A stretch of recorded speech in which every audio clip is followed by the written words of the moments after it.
was the victor in our very first opening match here at the SSL Classic, but we've got 3 more best of ones to go.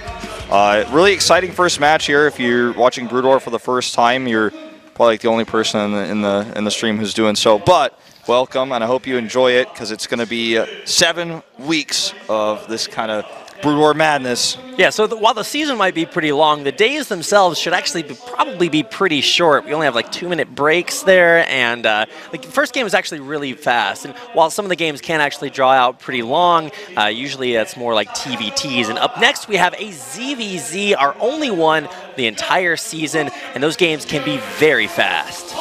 That they can. It's all about Lings and Mutas, and then if you get lucky, once in a full moon, you might see that Hive Tech come out. Yeah, we got a chance to see that. Yesterday, ASL spotted some pretty cool late-game Hive Tech, and herO, a Zerg player who, is not unaccustomed to taking it late game when it comes to that play style. Really a kind of a mystery for me after really underperforming in ASL Season 1 and 2.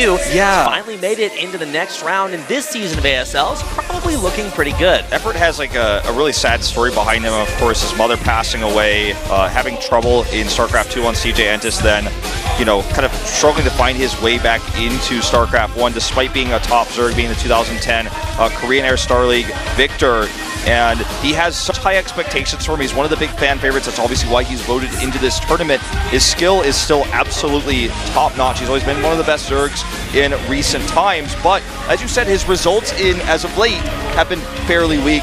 herO, on the other hand, did win the Sonic Star League 11. And, basically he doesn't have very many big results. He was known as just kind of a Pro League player. He was on Kespa's 8th team, so he's a more new Brood War player, if you will. Plays a ton of online leagues. He's very active. There's a lot of competitive Brood War and a lot of tournaments, but in terms of offline, his results are much, much lower than herO. So herO definitely the favorite here. All right, well, let's go ahead and get into it, guys. It's herO versus herO, our only ZVZ in this SSL Classic. Our second game of the day could be very fast. It does go long, and we've got some cool stuff to talk about. So, pretty excited to see what happens here. herO should be the favorite player. We'll see if he can take it down as he fights off against herO. Game number 2.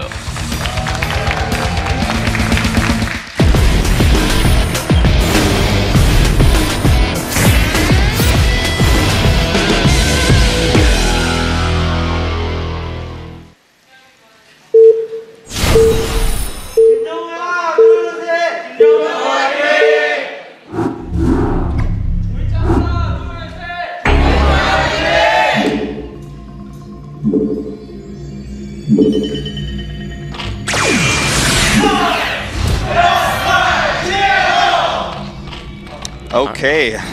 And we have really good crowd participation today. I was a little bit worried. Were these fans going to come out and cheer for both players? Because sometimes they were a little bit miscoordinated in some of the other times of cast, but we got the fan participation going on. So blue Zerg player down on the bottom right-hand side of the screen is herO. How do you know? herO. Damn it. First day, I'm already messing up. All right. Now we know who it is. Because of course they would introduce the bottom player for. Okay, all right. Well, either way, you can see that herO is in the yellow. Yes. herO's in the blue. They are spawning on opposite sides of Neo Jade. 4-player map. By the way, these maps are randomly picked. Both players will get 1 ban, and then of the remaining maps, it will be chosen at random of the 5 maps in the pool. This map is, in terms of ZVZ, nothing too special. There's a lot more different things to talk about with the raised platform in the middle in other matches, but in this matchup, especially these positions won't be too impactful. Yeah, Jade, we don't have fighting spirit in this map pool, but Jade is probably, I think, the most similar kind of. The big difference is that the mains are on the low ground, so if you get rushed, you can find yourself in a really rough spot because you have to fight up a ramp to you know, beat the guy who's surrounded your main. So in general, you'll probably see players, especially because these are Zerg players, expand very quickly. However, expanding in ZVZ can be a little bit risky if you don't know what to expect coming your way. You get 4 pooled, you get 9 pooled, you're going to have a bad time. Absolutely. So obviously this matchup is usually dominated by Zerglings on the ground and then later on Mutalisks in the air. Some people who are fans of StarCraft 2 will probably remember this being referenced in the Muta versus Muta meta when the Mutas got that bonus regen in ZVZ where everyone's like, it's just like Brood War ZVZ kind of, and no one really knows what that means until they watch it happen. Obviously this is a more aggressive opening here coming out of herO though, whereas Effort actually took a very greedy hatchery. And also, herO gets the lucky Overlord Scout to the bottom left, so he's going to be able to capitalize on this a little bit. He's committed all the way with 6 lings here, so all 3 larvae from that main hatch. He's going to look for a quick speed too. And he's going to hit here before the spawning pool is ready, so he should be able to find some damage. He's going to see this Overlord right away. Ooh, and this is really good for herO. He both scouts first correctly and goes for what is a, I guess, a build order soft counter. It's going to be pretty hard here, as you can see that the natural hatchery isn't even completed yet. So right on schedule, no Zerglings out. He will be hatching 4, but this is going to deal a lot of damage. Yeah, it's going to target down this creep colony and micro back when the drones come over. Forces the cancel on that creep colony. Can't make it into a sunken until that spawning pool is done. He's already preparing himself to surround these lings so he can get the full surround when they pop out. More lings coming in here. This may straight up be a win here. If Everett can't fight with his drones, brings the drones over now. Gets a surround on all these lings. A huge win here for herO as he now kites his lings back. More coming in. He's got speed. This may just be game over here, Rapid. Oh my god, speed is such a game changer here. Drones being pulled, but so many going down. herO with the aggressive build order advantage, an attempted drone drill, but those drones are going to have to head for the hills. I think this is just simply game over. He has way too much. Lings roaming across. Okay, he finally gets surrounded here. It's the best thing he's had so far, but I think it's just too little too late.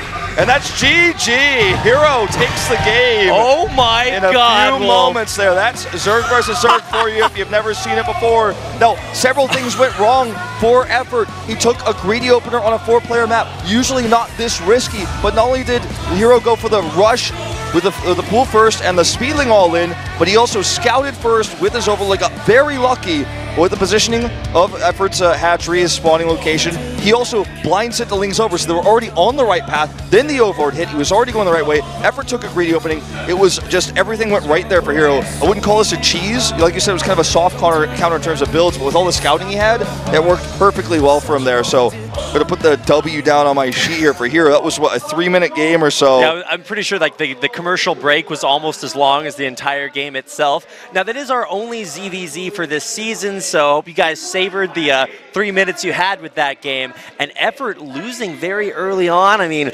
looked a little bit rough. Now, you can't draw too many conclusions from a best-of-1 ZVZ, so we'll get a chance to see Effort 6 more times this season, and we can hype him up a little bit more then. But, I mean, herO, just knowing what a volatile matchup it is, goes for that 9 pool, gets great scouting, rally points, everything, just a picture-perfect victory for herO, who was actually Effort's teammate in the ASL team battle that we just finished up with. So once friends, now enemies. herO coming out on top. Yeah, herO having a lot more better results recently, like in the last 2 years in that Sonic Star League number 11 over Bisu. Had some good performances there, but I feel like Effort's always overshadowed him, and he just takes this build order win here. So a great start for this player that I feel like isn't really recognized for how much he's improved over the years since when he started, being on Kespa's 8th team, of course, when that team replaced Air Force Ace going into Pro League.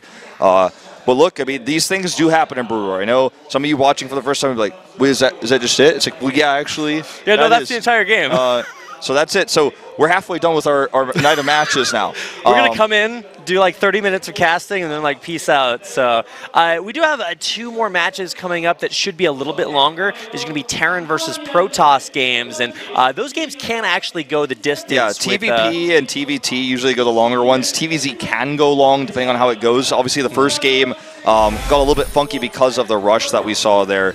But guys, we are going to take a quick commercial break before we go into our 3rd match of the night, that first TVP. So stay tuned. We'll be right back. So